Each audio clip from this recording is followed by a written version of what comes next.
முன்னுரையில் சொன்னது போல, ஏன் என் குடும்பத்தில், என் வாழ்க்கையில், நான் வேலை செய்கின்ற இடங்களில், என்னுடைய அன்றாட நாட்களில் நான் எதிர்கொள்ள முடியாத அளவிற்கு ஏன் புயல் வீசுகிறது? இதுதான் கேள்வி இல்லையா? இங்க இருக்கிற எல்லாருமே ஒத்துக்குவோம் அந்த கேள்வி. ஆமா ஃபாதர், ஏதோ ஒரு ரூபத்தில் புயல் வீசுகிறது. நான் விரும்பவில்லை, திடீரென்று கிளம்புகிறது. அது திடீர்னு புருஷன் பொண்டாட்டி சண்டையாக கூட இருக்கலாம் இல்ல? நல்லா இருந்தோம் ஃபாதர், திடீர்னு கிளம்பிருச்சு. அந்த வார்த்தை கவனிச்சிங்களா? திடீரென கடலில் பெரும் கொந்தளிப்பு ஏற்பட்டது. நல்லா இருந்தோம், நேத்து வரைக்கும் காலையில் கூட நல்லா தான் ஃபாதர் பேசிட்டு போனாரு, நைட்டு அப்படி ஒரு சண்டை. திடீரென்று புயல் வீசியது. நல்லா தான் வேலைக்கு போயிட்டு இருந்த, திடீர்னு வேலையில பிரச்சனை இல்லையா? எல்லாருடைய வாழ்க்கையிலும் இப்படிப்பட்ட ஒரு அனுபவத்தை நாம் அன்றாடம் அனுபவித்து வருகிறோம். நம்ம எல்லார் மனசுலையும் இருக்கிற ஒரு விஷயம்தான், எனக்கு ஒரு நிம்மதி வேணும் ஃபாதர். ஃபாதர் எனக்கு ஒரு 10 லட்சம் வேணும்னு கேட்க மாட்டோம். எடுத்த உடனே நம்ம எவ்வளவு கஷ்டப்படுறவங்களா இருந்தாலும் சரி, அல்லது வசதி வாய்ப்பு உள்ளவர்களாக இருந்தாலும் சரி, அவங்க வாயில வர முதல் விஷயம் என்ன தெரியுமா? எங்களுக்கு நிம்மதி வேணும் ஃபாதர். பணமே இல்லைனாலும் பரவாயில்லை, என் குடும்பத்துக்கு என்ன வேணும்? நிம்மதி வேணும், சமாதானம் வேண்டும், அமைதி வேண்டும். அதுதான் அதனுடைய பொருள். என் குடும்பத்தில் என்ன வேணும்? அமைதி வேணும் ஃபாதர். பணம் காசு வேண்டாம் ஃபாதர், அமைதி இருந்தா போதும், நாங்க சந்தோஷமா இருப்போம். அந்த அமைதி ஏன் சீர்குலைகிறது? ஏன் அந்த அமைதி கெட்டு போகிறது? ஏன் அந்த அமைதி காணாமலேயே போகிறது? பல வருஷமா தேடிட்டு இருக்கேன் ஃபாதர், அந்த அமைதி இல்லை என் குடும்பத்தில், அந்த அமைதி இல்லை. ஏன்? அப்ப அந்த கேள்வி வருது, ஏன் அமைதி இல்லைன்னு கேட்கும்போது நம்ம இந்த கேள்வி கேட்கணும், ஏன் புயல் வீசுது? ஏன் புயல் வீசுது? திடீர் திடீர் என்று ஏன் புயல் கிளம்புகிறது? நான் ஒரு 7 பதிலை ஆண்டவருடைய வார்த்தையிலிருந்து எடுத்து நான் சொல்லலாம் இருக்கிறேன். ஏன் புயல் வீசுது? ரெடியா இருக்கிறீங்களா? ரெடியா இருக்கிறீங்களா? ரெடியா இருக்கிறீங்களா? சரி, ரெடியா இருக்கிறவங்க மட்டும் கையை உயர்த்தி ஹல்லேலூயா சொல்லுங்க, நல்லா சந்தோஷமா சொல்லுங்க. அன்பானவர்களே, ஒவ்வொரு மாதமும் உங்களோடு வந்து ஆண்டவருடைய இந்த வசனத்தை பகிர்ந்து கொள்ளும் போது அப்படி ஒரு மகிழ்ச்சி. ஏன் தெரியுமா? சாப்பிடுவதற்கு மீனை கொடுப்பதை விட மீன் பிடிக்க கற்றுக் கொடுப்பது தான் நல்லது. கரெக்டுங்களா? அந்த நேரத்தில் ஒரு ரெடிமேட் சொல்யூஷன் வந்து நம் வாழ்க்கையை சீர்படுத்தாது. எது நம்ம வாழ்க்கைக்கு தேவை அப்படின்னா, நானே என் வாழ்க்கை எப்படி சீர்படுத்திக் கொள்ள முடியும், அதை இறை வசனம் நமக்கு அழகாக சொல்கிறது. ஆகவே ஒவ்வொரு மாதமும் என்னுடைய நோக்கம் எப்படிப்பட்டதாக இருக்கிறது என்றால், எப்படி கத்தோலிக்க மக்களாகிய நாம் இறை வார்த்தையை பற்றி கொண்டு நாமாகவே ஆசீர்வாதத்தை தேடி அடைய முடியும் என்கிற வழியை இறை வசனம் சொல்லித் தருகிறது. அதை நான் உங்களோடு பகிர்ந்து கொள்கிறேன். இதுதான் என்னுடைய வேலை மாசம் மாசம் இல்லையா? சொல்யூஷன் கொடுக்கிறது இல்ல, என்ன செஞ்சா சொல்யூஷன் உங்களுக்கு வீடு தேடி வரும். கைகளை தட்டி ஆண்டவருக்கு நன்றி சொல்வோம். அவ்வளவுதான். எல்லாருமே இதை கத்துக்கணும்னு ஆண்டவர் விரும்புறார். மத்தேயு 22:29 வசனம் நினைக்கிறேன். ஆண்டவர் சொல்றாரு, உங்களுக்கு மறைநூலும் தெரியாது, கடவுளுடைய வல்லமையும் தெரியாது. கடவுள் திட்டுவார். ஏன்? மறைநூல் தெரிந்து விட்டால் என் பிள்ளைகள் அலைக்கழிக்கப்பட மாட்டார்கள், என் பிள்ளைகள் வேதனையில் வாழ மாட்டார்கள். மறைநூல் தெரிந்து விட்டால் ஆண்டவருடைய ஆசீர்வாதத்தை பெறும் வழியை என் பிள்ளைகள் கற்றுக்கொள்வார்கள் என்று இயேசு சொல்லுகிறார். அதனால கோபத்துல சொல்றாரு, உங்களுக்கு மறைநூலும் தெரியல, கடவுளுடைய வல்லமையும் தெரியல. மத்தேயு 22:29 சொல்வார். ஆகவே இன்று ஏன் என் வாழ்க்கையில் புயல் வீசுகிறது என்று தெரிந்து விட்டாலே அந்த புயலை அமைதிப்படுத்துவதற்கான வழியை ஆண்டவர் எனக்கு சொல்லித் தருவார். அதுவே என் குடும்பத்திற்கு ஆசீர்வாதமாய் அமையும். ஆமென். சந்தோஷமா சொல்லுங்க, கொஞ்சம் உற்சாகமா சொல்லுங்க. 4:30 மணி வரைக்கும் காலேஜில் மீட்டிங் கிளாஸ் முடிச்சுட்டு ரூமுக்குள்ள போல அப்படியே ஓடி வந்தேன் நான். அதே எனர்ஜி இருக்கா? எங்க காணுமே? உங்க எனர்ஜி காணுமே. எனர்ஜியோட சொல்லணும். ஆமேன்னு சொல்லும்போது ஒரு மகிழ்ச்சி இருக்கணும் முகத்துல. அல்லேலூயா சொல்லும்போது மகிழ்ச்சி இருக்கணும் இல்லையா? சொங்கி போலாம் இருக்கக்கூடாது. டயர்டெல்லாம் வீட்டில் போய் காட்டுங்க. வீட்டில் இல்லையா? வீட்டுக்கு போனோன்னா டயர்ட் ஆயிடலாம், குளிச்சுட்டு படுத்துடலாம் இல்லையா? கவனிச்சுக்கோங்க. ஏன் என் வாழ்க்கையில் புயல்? 7 காரணங்களை மட்டும் நான் சொல்லுகிறேன். முதலாவது காரணம், யோனா 1வது அதிகாரம் 4வது வசனம். யோனா 1:4. டக்குன்னு வாசிப்பீங்களா யாராவது? நல்லா வாசிக்கணும், தெளிவா அழகா. யோனா 1:4.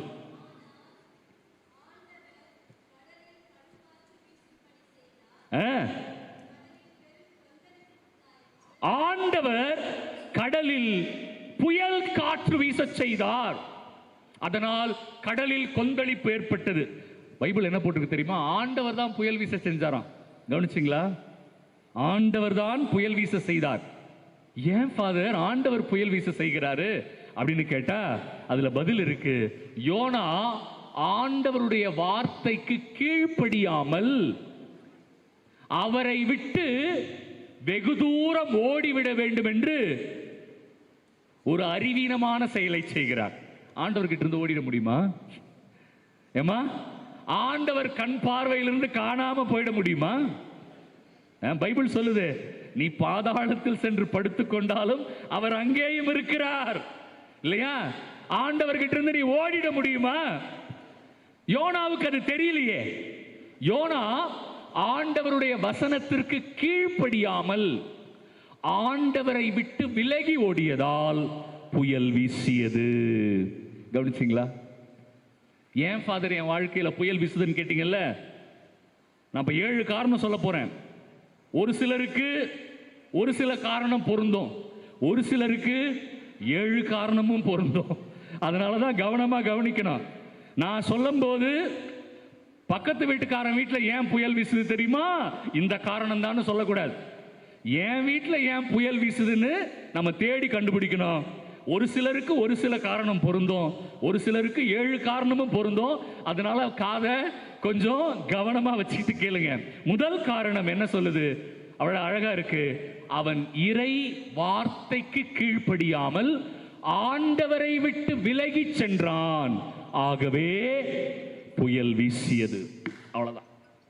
யோசிச்சு பார்ப்போமா? என் வாழ்க்கையில ஏதோ சில தருணங்களிலே அறிந்தோ அல்லது அறியாமலோ நான் என்ன செய்றேன்? இறை வசனத்திற்கு முக்கியத்துவம் கொடுக்காமல் இந்த உலகத்தை நோக்கி ஆண்டவரை விட்டுவிட்டு விலகி ஓடிக்கொண்டிருந்ததால் என்னவோ என் வாழ்க்கையில் புயல் வீசிக்கொண்டிருக்கிறது. ஹல்லேலூயா. எஸ், கவனிச்சிங்களா அது வார்த்தைய? இப்போ நம்மளே செக் பண்ணிக்கிறதுக்கு ஈஸியா இருக்கும் இல்லையா? இப்போலாம் பிளட் டெஸ்ட் நம்மளே பண்ணிக்கலாம் இல்ல, சுகர் டெஸ்ட்லாம் நம்மளே பண்ணிக்கலாம். அதே மாதிரி ஏன் என் வாழ்க்கையில கஷ்டம் வருதுன்னா நம்மளே டெஸ்ட் பண்ணிக்கலாம். இந்த வசனத்தை வச்சு பாருங்க, நான் எங்கேயோ ஆண்டவருடைய வசனத்தை விட்டு விலகி சென்று கொண்டிருக்கிறேன், அதனால்தான் என் குடும்பத்தில் புயல் வீசிக்கொண்டிருக்கிறது. நம்பர் 1 காரணம். நம்பர் 2, யோனா 1வது அதிகாரம் 7-8 வசனங்கள் வாசுங்க. அதே யோனா 1வது அதிகாரம் 7-8 வசனம். யாராவது ஒருத்தர்மா அழகா சத்தமா எந்திரிச்சு வாசிங்க. ஒரு ஆண் எந்திரிச்சு வாசிக்கிறார், முதல் அவருக்கு முன்னுரிமை. ஏன்னா வழக்கமா ஆண்கள் வாசிக்கிறதே இல்லை, ஒரு சகோதரர் எந்திரிச்சிருக்கிறார். வாசிங்க. கப்பலில் இருந்தவர்கள், இந்த தீங்கு நமக்கு யாரால் வந்தது?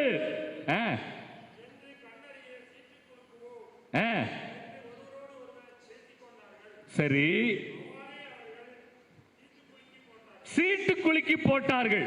இந்த பெரும் தீங்கு நமக்கு யாரால் வந்தது என்று சீட்டு குலுக்கி பார்த்தார்கள். சீட்டு யோனாவின் தலையில் விழுந்தது. உட்காருங்கம்மா, உட்காருங்க.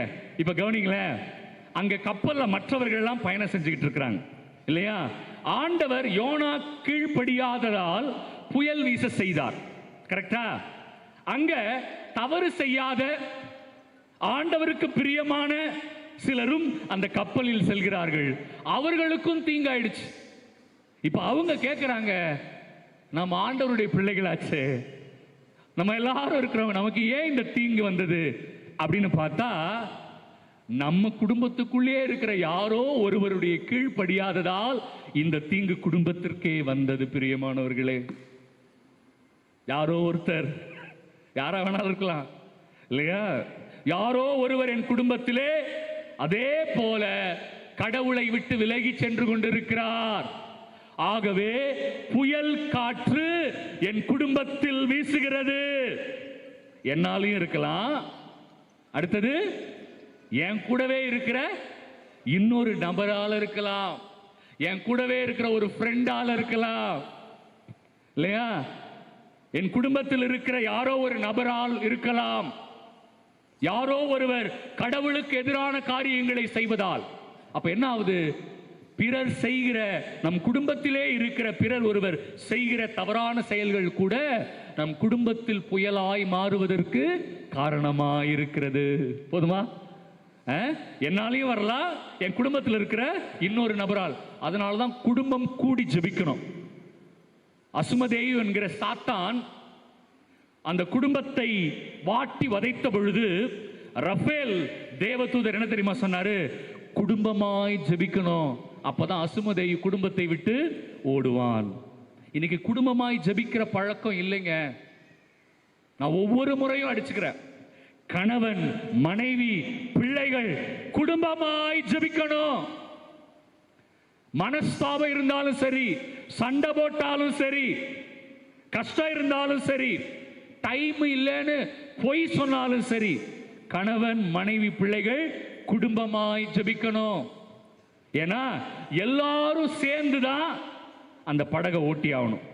வாழ்க்கை என்னும் படகை ஓட்டி ஆகணும் இல்லைங்களா? அதனால தயவு செய்து கெஞ்சி கேட்கிறேன், கணவன் மனைவி பிள்ளைகள் சேர்ந்து ஜெபியுங்கள். தயவு செய்து டைம் இல்லை என்கிற வார்த்தையை சொல்லவே சொல்லாதீர்கள். டைம் இல்லை என்று சொல்லவே சொல்லாதீர்கள். இது இரண்டாவது காரணம். மூணாவது காரணம், இந்த 3, 4, 5வது காரணத்தை நான் திருத்துதர் பணி 27வது அதிகாரத்தில் இருந்து எடுத்திருக்கிறேன். நீங்க வாசிக்க வேண்டாம், கவனிங்க போதும். திருத்துதர் பணி 27வது அதிகாரம். பவுலை கைது செய்து ரோமைக்கு கூட்டிட்டு போவாங்க. பவுலை கைது செய்து கப்பலில் ரோமைக்கு கூட்டிட்டு போவாங்க. அப்ப கப்பல் ஒரு இடத்துல நிறுத்திடுவாங்க. இப்போ அவங்க கிளம்பி கடல் மார்க்கமாக ரோமைக்கு போனோம். மத்திய தரைக்கடல், அது கடல் மார்க்கமா போனோம். போறதுக்கு முன்னாடி பவுல் அங்க இருக்கிற நூற்றுவர் தலைவன் கிட்ட சொல்லுவார், தன்னை கைது செய்த அந்த தளபதி கிட்ட சொல்லுவாரு, தயவு செய்து இப்பொழுது கப்பலை எடுத்து பயணம் செய்ய வேண்டாம், ஏனென்றால் பெரும் புயல் காற்று வீச இருக்கிறது. அது நம்முடைய கப்பலில் உள்ள உடைமைக்கு மட்டுமல்ல, நம் உயிருக்கும் ஆபத்தை தரும். ஆகவே இப்பொழுது கடல் பயணம் செய்யக்கூடாது, ஆண்டவர் பேசிவிட்டார் சொல்லிட்டார். உடனே அந்த நூற்றுவர் தலைவன், அந்த தளபதி என்ன தெரியுமா பண்ணுவாரு, நேரா போய் கப்பல் மாலுமி, the captain of the ship, அவர்கிட்ட போய் கேட்பார், என் கைதி ஒருவன் இருக்கிறான், அவன் பெயர் பவுல், இப்பொழுது கடல் பயணம் செய்யக்கூடாது என்று எனக்கு அறிவுரை சொல்லி இருக்கிறான், நம்ம போலாமா வேண்டாமா அப்படின்னு யார்கிட்ட கேட்கிறான்? மாலுமி கிட்ட கேட்கிறான். கேப்டன். ஏன் கேப்டன் கிட்ட கேட்கிறான்? அவர் பல முறை கடலில் பயணம் செய்தவர், எப்பொழுது பயணம் செய்ய வேண்டும், எப்பொழுது பயணம் செய்யக்கூடாது என்கிற அறிவு அவருக்கு இருக்கிறது. கரெக்டா? அறிவு அவருக்கு இருக்கிறது. ஆகவே அவனை நம்பி போய் கேட்கிறான். அதுக்கு அந்த மாலுமி சொல்றான், கடல் அமைதியாய் இருக்கிறது, புயல் வருவதற்கான வாய்ப்பே இல்லை, ஆகவே நிச்சயமாக பயணம் செய்யலாம். நல்லா கவனிச்சிங்களா? அந்த நூற்றுவர் தலைவன் ஆண்டவர் பேசிய வார்த்தையை கேட்காமல் உலக அறிவை நம்பினான். கைகளை தட்டி ஆண்டவருக்கு நன்றி சொல்லுங்க. நல்லா கை தட்டுங்க. அன்பானவர்களே, நான் எப்பொழுதெல்லாம் இறை வசனத்தை விட உலக அறிவின் மீது அதிக நம்பிக்கை கொண்டிருக்கிறேனோ அப்பொழுது என் வாழ்க்கையில் புயல் வீசும். நிச்சயமா வீசும் இல்லையா? Expert opinion. எப்ப பார்த்தாலும் உலக அறிவு தான் பெருசு. நம்ம மக்கள் இல்ல, கேட்டகிசம் முக்கியம் இல்ல, ஸ்கூல் முக்கியம் நம்ம நினைக்கிறோம்ல. கரெக்டா இல்லையா?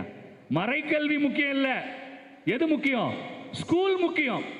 சண்டே டியூஷன் முக்கியம், ஆனா சண்டே கேட்டகிசம் முக்கியம் இல்ல. என் அருமை மக்கள் பாத்தீங்களா? அப்புறம் ஏன் புயல் வீசாது? இறை வசனம் முக்கியம் இல்ல, எது முக்கியம்? உலக அறிவு முக்கியம். அதான் ஃபாதர் சோறு போடும். ஐயா அது சோறு போடாது ஐயா. ஆண்டவர் கொடுக்கிற கிருபைதான் உனக்கு வேலை வாய்ப்பு, உடல் சுகம், சமாதானம், குடும்ப வளர்ச்சி, பிள்ளைகள் பாதுகாப்பு, இதெல்லாம் அவர் கொடுக்கிறது ஐயா, உலகம் கொடுக்காது இல்லையா? நிறைய நேரம் நம்ம அப்படி நினைக்கிறதே இல்லை. நமக்கு தான் நம்பிக்கை இல்லையே ஆண்டவருடைய வசனத்தின் மீது. உலக அறிவை அதிகமாக நம்புவோம், ஆனா ஆண்டவரை நம்ப மாட்டோம். பைபிளுக்கு 2வது இடம். செல்போன் பயன்படுத்துகிற நேரத்தை கூட இன்னைக்கு நம்முடைய வாலிப பிள்ளைகள் பைபிள் வாசிப்பதற்கு கொடுப்பதில்லையே. ஆமாவா இல்லையா? என்ன தலையாட மாட்டேங்குது? அவங்க மட்டும் இல்ல, இங்கேயும் பலர் அப்படித்தான் இல்ல. வாலிப பிள்ளைகள் மட்டும் இல்ல, பெரியவங்க அப்படிதான் ஆயிட்டாங்க. செல்போன் வாசிப்பதற்கு கொடுக்கிற நேரம் கூட இறை வசனத்திற்கு கொடுப்பதில்லை. ஊரு கதை பேசுவதற்கு கொடுக்கிற நேரத்தை கூட இறை வசனத்திற்கு கொடுப்பதில்லை. நம்ம வீட்டில் உட்கார்ந்து வெட்டியா சொந்தக்காரங்க பத்தி பேசுவோம், வெட்டியா எல்லா கதையும் பேசுவோம், ஆனா பைபிள் வாசிக்க டைம் இல்ல. எவ்வளவு இழிவானது பிரியமானவர்களே. வேலைக்கு போறவங்க எல்லாம் சொல்லுவாங்க, நான் எவ்வளவு வேலை செய்யறேன், எனக்கு டைம் இல்லைன்னு சொல்லுவாங்க. உங்கள் மனசாட்சியை தொட்டு சொல்லுங்க பிரியமானவர்களே, நீங்கள் நேரத்தை வீணடிப்பது கிடையாதா? பயங்கரமா பிஸியா இருக்கிறவங்களை பார்த்து கேட்கிற, நீங்கள் நேரத்தை வீணடிப்பது கிடையாதா? நேரத்தை வீணடித்து விட்டு ஆண்டவருடைய வசனத்திற்கு முக்கியத்துவம் கொடுக்கலையே. புயல் வீசாதா? நிச்சயமா வீசும். உலக அறிவை நம்பினால் புயல் வீசும். 4வது காரணம். உடனே அந்த நூற்றுவர் தலைவன், திருத்துதர் பணி 27வது அதிகாரம் 12வது வசனம், அந்த நூற்றுவர் தலைவன் அங்க போய் அந்த கப்பலில் பயணம் செய்த எல்லார்கிட்டையும் கேட்கிறான். என்ன தெரியுமா கேட்டான்? பவுல் என்கிற ஒரு கைதி இப்பொழுது பயணம் செய்ய வேண்டாம் என்று சொல்லிவிட்டான். இங்க இருக்கிற மற்ற எல்லாரும் என்ன சொல்றீங்க? இங்க குளிர் ஜாஸ்தியா இருக்கு, பயணம் செய்யலாமா, இங்கே தங்கலாமா? உடனே பவுலை தவிர மற்ற எல்லாரும் கை தூக்கிட்டாங்க. போலாம். யாரை தவிரமா? உடனே பெரும்பான்மை மக்கள் உறுதி அளித்ததால் அவர்கள் பயணம் செய்ய துவங்கினார்கள். நம்ம எல்லாரும் அப்படிதான், எல்லாரும் செய்யற மாதிரி செஞ்சுட்டு போயிடலாம். எப்படி? எல்லாரும் எப்படி இருக்கிறாங்களோ அப்படி இருந்துட்டு போயிடலாம் இல்லையா? எல்லாரும் தப்பு செய்யறாங்க, நம்மளும் ஒன்னோட ஒன்னா போயிடலாம் இல்லையா? 10ஓட 1 11 போயிடலாம். நம்ம தனித்து இருக்கவே மாட்டோம். இதுதான் நம்ம செய்யற தப்பு. அதனாலதான் நிறைய நேரம் சொல்லி இருக்கிறேன், ஏமா அந்த குழந்தைக்கு மூஞ்சில அந்த கரிய பூசி பொட்டு வைக்கிற? எல்லாரும் வைக்கிறாங்க ஃபாதர். எப்படி? எல்லாரும் வைக்கிறாங்க, நானும் வைக்கிறேன் ஃபாதர். ஏமா பைபிள் அப்படி இல்லையேம்மா, வைக்காதம்மா, எல்லாரும் வைக்கிறாங்க ஃபாதர் இல்லையா? ஏமா நிச்சயதார்த்தம் டைம்ல அந்த தட்டுல பவுடர் டப்பா, சீப்பு, வலையெல்லாம் வைக்கிறியம்மா? எல்லாரும் காலகாலமா வைக்கிறாங்க ஃபாதர், அதனால நானும் வைக்கிறேன். அதுல என்னம்மா அர்த்தம் இருக்கு? யாருக்கு ஃபாதர் தெரியும்? எல்லாரும் வைக்கிறாங்க, நானும் வைக்கிறேன். ஐயோ, நம்ம மக்கள் அறிவு தெளிவோடவே இருக்க மாட்டாங்க. எல்லாரும் செய்யறாங்க ஃபாதர், நானும் செய்யறேன். ஏமா நல்ல பையனா பாருமா, கல்யாணத்துக்கு நல்ல பொண்ணா பாருமா, ஏமா சாதியை பாக்குற? ஐயோ, எங்க சொந்தக்காரங்க எல்லாரும் பாக்குறாங்க ஃபாதர், நானும் பாக்குறேன். நீங்க கவனிச்சு பாருங்க, நம்ம செய்யற பாவ செயல்கள் எல்லாத்துக்கும் நம்ம கொடுக்கிற நியாயம் என்ன தெரியுமா? எல்லாரும் செய்யறாங்க, நானும் செய்யறேன். பவுல் மட்டும்தான் கை தூக்கல. எல்லாரும் பாவம் செய்யுங்க, நான் ஆண்டவருக்கு விரோதமா பாவம் செய்ய மாட்டேன்னு தனிச்சு நின்னார். அஞ்சாவது காரணம் திருத்துதர் பணி 27வது அதிகாரம் 13வது வசனத்தில் இருக்கு. பவுல் சொன்னாரு புயல் வீசுன்னு. ஆனா என்ன தெரியுமா வீசுச்சு? தென்றல் காற்று வீசியது. என்ன வீசுச்சு? அவங்க எல்லாரும் பவுல் அப்படி திரும்பி பார்த்தாங்க. பவுல், எப்பேற்பட்ட பொய் சொல்லியிருக்கையா? புயல் வீசுன்னு சொன்னியே, என்ன காத்து வீசுது? பிரியமானவர்களே, நல்லா கவனிங்க. அக்கிரமம் செய்யறதுக்கு முன்னாடி தென்றல் காற்று மாதிரி தான் இருக்கும். பாவம் செய்யறதுக்கு முன்னாடி எப்படி இருக்கும்? தென்றல் காற்று மாதிரி தான் இருக்கும், இல்லையா? இன்னைக்கு வாலிப பிள்ளைகள் சைட் அடிப்பது தான் வாழ்க்கைன்னு வாழ்றானுங்க, இல்லையா? சைட் அடிக்கும் போது எப்படி இருக்கும்? தென்றல் காற்று வீசுற மாதிரி தான் இருக்கும். கல்யாணத்துக்கு அப்புறம் தான் தெரியும், இல்லையா? தென்றல் காற்று வீசுற மாதிரி தான் இருக்கும். லஞ்சம் வாங்கும் போது முதல்ல எப்படி இருக்கும்? தென்றல் காற்று வீசுற மாதிரி இருக்கும். உடனே அவங்க என்ன தெரியுமா சொன்னாங்க? நமக்கு சாதகமாயிருக்கிறது. அவர்கள் பாவம் செய்வதற்கு சாதகமாயிருக்கிறது. என் வாழ்க்கையில புயல் வீசுது தெரியுமா? சாதகமா இருக்கு, எனக்கு ஏத்த மாதிரி இருக்கு, அதனால நான் இதை செய்யறேன், இல்லையா? பிரியமானவர்களே, என்ன நடந்துச்சு தெரியுமா? அவர்கள் கப்பலை எடுத்து நடுக்கடலுக்கு சென்றார்கள். அந்த கொஞ்ச நேரத்திலேயே வாடை கொண்டல் எனும் பேய் காற்று வீசியது. என்ன காத்துமா? உலக அறிவை நம்பினார்கள். பெரும்பான்மையினர் செய்த தவறை செய்தார்கள். சாதகமாக இருக்கிறது என்று பயணம் செய்தார்கள். பவுல் சொல்லிய இறை வார்த்தையை அவர்கள் கேட்கவில்லை. கடைசியில் எது நின்னுச்சு? உலக அறிவு நிக்கல, பெரும்பான்மையினர் பண்ண தப்பு நிக்கல, இல்லையா? சாதகமா இருக்குதேன்னு போனாங்களே, அது நிக்கல. இறை வசனம் மட்டும்தான் கடைசியில் நின்றது. அவர் சொன்னதுதான் நடந்துச்சு.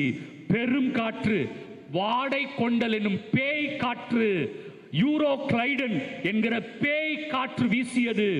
அவர் சொன்னாரு, உடைமைக்கு மட்டுமல்ல உயிருக்கும் ஆபத்து. கப்பல் உடைந்து சின்னாபின்னமாயானது.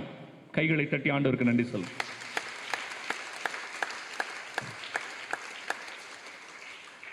எல்லாரும் செய்யறாங்கன்னு போயிடாதீங்க, இல்லையா? எல்லாரும் பண்றாங்க ஃபாதர் எங்க சொந்தத்தில், அதனால நானும் கூட போய் நிக்காதீங்க. தப்புனா தப்புன்னு சொல்லுங்க, அப்பதான் ஆசீர்வாதம். இல்ல புயல் காத்துதான் வீசிக்கிட்டே தான் இருக்கும். வா, மாசம் மாசம் வந்தாலும் வீசும். நான் தான் ஆண்டவர் சொல்றதை கேட்கவே இல்லையே. சரி, 5 காரணம் சொல்லிட்டேன். 6வது காரணம் இன்னைக்கு நற்செய்தி. மத்தேயு 8வது அதிகாரம் 26வது வசனம். புயல் காற்று வீசின உடனே நம்ம ஆளுங்க ஓடி போய், ஆண்டவரே நாங்கள் சாகிறோம், எங்களை காப்பாற்றுங்கள் கத்தனாங்களா? அவர் தூங்கிட்டு இருந்தார். நல்லா ஞாபகம் வச்சுக்கோங்க. நான் கிறிஸ்தவனாய் இருப்பதால், இயேசுவின் பிள்ளையாய் இருப்பதால், கடவுளுக்கு பிரியமான காரியத்தை செய்வதால் என் வாழ்க்கையை, என் குடும்பத்தை புயல் தாக்காது என்று அல்ல. இயேசு இருந்தாலும் புயல் தாக்கும், ஆனா வெற்றி அப்புறமா கிடைக்கும். ஹல்லேலூயா சொல்லுங்க. ஹல்லேலூயா. இயேசுவின் பிள்ளையாக இருந்தாலும் புயல் தாக்கும். போய் கத்துறாங்க. அப்ப இயேசு என்ன தெரியுமா சொன்னாரு? நம்பிக்கை குன்றியவர்களே ஏன் அஞ்சுகிறீர்கள்? கவனிச்சிங்களா அந்த வார்த்தையை? நம்பிக்கை குன்றியவர்களே ஏன் அஞ்சுகிறீர்கள்? பயந்தா புயல் வீசும். என் கூட ஆண்டவர் இருக்கிறார். பயப்படவே கூடாதுங்க. தப்புன்னு சொல்றதுக்கு நான் ஏங்க பயப்படணும்? தப்புன்னு சொல்றதுக்கு ஏன் பயப்படணும்? சரியான காரியத்தை தைரியமாக செய்வதற்கு ஏன் பயப்படணும்? ஏன் பயப்படணும் தெரியுமா? ஏன்னா சரி இல்லை, நம்ம கிட்ட உண்மை இல்லை, அதனால தான் பயப்படுறோம். ஆண்டவர் கேட்கிறாரு பாருங்க, ஏன் அஞ்சுகிறீர்கள்? அழகான ஒரு வசனம் இருக்கு. இந்த வசனத்தை தயவு செய்து வீட்டில் ஃப்ரேம் பண்ணி மாட்டுங்க. எசாயா 41:10 சூப்பரான வசனம். எசாயா 41:10 அதுல ஆண்டவர் 4 வாக்குறுதிகளை கொடுப்பார். என்ன தெரியுமா கொடுப்பாரு? அஞ்சாதே, அஞ்சாதே, கலங்காதே, நான் உன்னோடு இருக்கிறேன். ஹல்லேலூயா சொல்லுங்க. உங்க அல்லேலூயால நல்ல சத்தமா சொல்லுங்க. ஆண்டவர் சொல்றாருங்க, நீ பயப்படாத, நான் உன் கூட தான் இருக்கிறேன், நான் உன்னோடு இருக்கிறேன், நான் உனக்கு வல்லமை தருவேன். என்ன சொல்றாரு? உனக்கு நான் வலிமை கொடுப்பேன், சக்தி கொடுப்பேன். எதுக்கு? எதிர் வருகிற புயலை அடக்குவதற்கான வலிமையை நான் உனக்கு கொடுப்பேன். ஹல்லேலூயா சொல்லுங்க. வருதா பாரு சில பேருக்கு வாயில, உள்ள பிசாசு உட்கார்ந்துக்கிட்டு சொல்ல விட மாட்டேங்குது. கைகளை உயர்த்தி சந்தோஷமா சொல்லுங்க. ஆண்டவர் பாருங்க, முதல்ல நான் உன் கூட இருக்கிறேன், நான் உனக்கு வலிமை கொடுப்பேன். மூணாவது, நான் உனக்கு உதவி செய்வேன். என்ன சொன்னாரு? ஹல்லேலூயா சொல்லுங்க. அதுக்கு அடுத்து ஒன்று சொன்னாரு, நான் உன்னை தாங்குவேன். ஹல்லேலூயா. அதனாலதான் தயவு செய்து இந்த வசனத்தை ஃப்ரேம் போட்டு வைங்க இல்லையா? அப்பப்ப அது ஞாபகப்படுத்தும். அவர் என் கூட தான் இருக்கிறார், எனக்கு வலிமை கொடுப்பார். எவ்வளவு பிரச்சனை வேணாலும் வரட்டும் இல்லையா, அவர் எனக்கு வலிமை கொடுப்பார், அவர் எனக்கு உதவி செய்வார், அவர் என்னை தாங்குவார், என்னை கீழே விட்டுற மாட்டார். இந்த வசனம் யூதர்கள் ஆகிய சீடர்களுக்கு தெரியல. பாத்தீங்களா? ஆண்டவர் கூட தானே இருக்கிறாரு இல்லையா? ஆனா இவங்க என்ன நினைச்சாங்க? ஆண்டவர் தூங்கிக்கிட்டு இருக்கிறார் இல்ல. ஃபாதர், என் வாழ்க்கையில பெரிய பிரச்சனை, ஆண்டவர் தூங்கிக்கிட்டு இருக்காரு ஃபாதர். நம்ம சொல்றோம்ல, ஒழுங்கா பைபிள் வசனம் நமக்கு தெரியலன்னு அர்த்தம். ஐ திங்க் திருப்பாடல் 121வது அதிகாரம் 3-4 வசனங்கள் நினைக்கிறேன். திருப்பாடல் 121 3-4 வசனங்கள் என்ன தெரியுமா இருக்கு? உன்னை காக்கின்ற கடவுள் உறங்குவதில்லை. கைகளை தட்டி நன்றி சொல்லுங்க. உன்னை காக்கின்ற கடவுள் உறங்குவதில்லை. இஸ்ரவேலை காக்கிறவர் கண் அயர்வதும் இல்லை, தூங்குவதும் இல்லை. ஆண்டவர் தூங்க மாட்டாருங்க. அவர் என்னை காக்கிற கடவுள் இல்லையா? அவர் தூங்குறாருன்னு இவங்க நினைச்சுக்கிட்டு இருந்தாங்க இல்லையா? அதனாலதான் போய் என்ன கேட்டாங்க? நாங்க சாகிறோம், காப்பாத்துங்க. அவரு தானே என் கூட இருக்கிறாரு, கூட அவர் இருக்கிறாரு இல்லையா? எப்படி நீ சாவ? நீ சாக மாட்ட. ஏன்னா உனக்கு அந்த நம்பிக்கை இல்லை, அந்த வசனம் தெரியாது. இஸ்ரவேலை காக்கிறவர் கண் அயர்வதும் இல்லை, உறங்குவதும் இல்லை. அவர் என்னை காக்கிற கடவுள், என் கூட இருக்கிறார். என்ன பிரச்சனை வந்தா என்ன அப்படிங்கிற மனநிலை இல்ல. உடைஞ்சு போயிடுறோம், சோர்ந்து போயிடுறோம், நொந்து போயிடுறோம், அப்படியே உட்கார்ந்துடுறோம் வீட்டுல சோகமா இல்லையா? அவர் என் கூட இருக்கிறார்னா நம்ம எப்படி இருப்போம்? இப்படியா இருக்கும் மூஞ்சி? அவர் என் கூட இருக்கிறாருன்னா எப்படிமா இருப்போம்? எவ்வளவு சந்தோஷமா இருப்போம். பிரச்சனை வரட்டும், என் கூட இருக்கிறது யாரு? என் ஆண்டவர் இருக்கிறார், அவர் என்னை காப்பாற்றுவார் இல்லையா?